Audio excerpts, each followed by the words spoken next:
This is Phil Bell on the Daily Mojo with your morning update. Now, if you're anything like me, you really enjoyed Joe Biden's debate meltdown last Thursday. Now, I didn't enjoy it for the fact that it was an older man who was incapable of doing what he needed to do. I enjoyed it because this is someone who spent years sticking his finger in the eye of half the country. This is somebody who spent 4 years telling us that the economy is great and it was the best economy we've ever seen. All the while we struggled to afford food, afford rent, and otherwise. This is somebody who's put political enemies in prison. That's right, put political enemies in prison, a la a third world dictator. Anytime somebody like that has trouble, of course we enjoy it.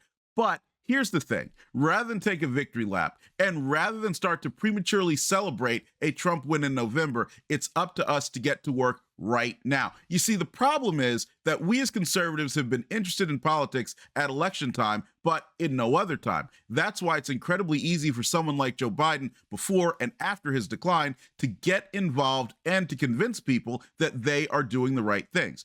Our fellow Americans rarely hear from us because we're too busy out working or otherwise to be part of our communities. We've got to be at the local level, making sure the policies there work, that taxes are as low as they can be, that regulation is as limited as it can be. We have to be active at the state level, making sure that our legislature is doing the right things. And oh, by the way, we of course have to be active at the federal level, not just in presidential politics, but making sure that the people who are elected to the U.S. House and the U.S. Senate, regardless of what political party they're in, are doing the right things. Free markets, individual liberty, and limited government. And I'll say that last part again, limited government.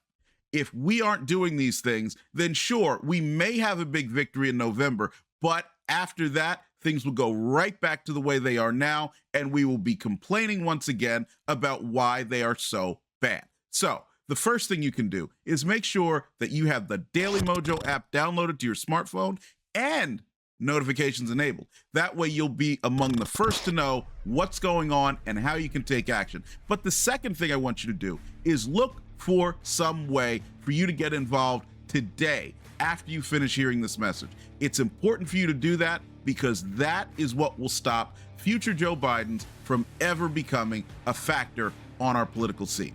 We'll see you tomorrow, and I hope you have a great day. Phil Bell's Morning Update is only on the Daily Mojo.com.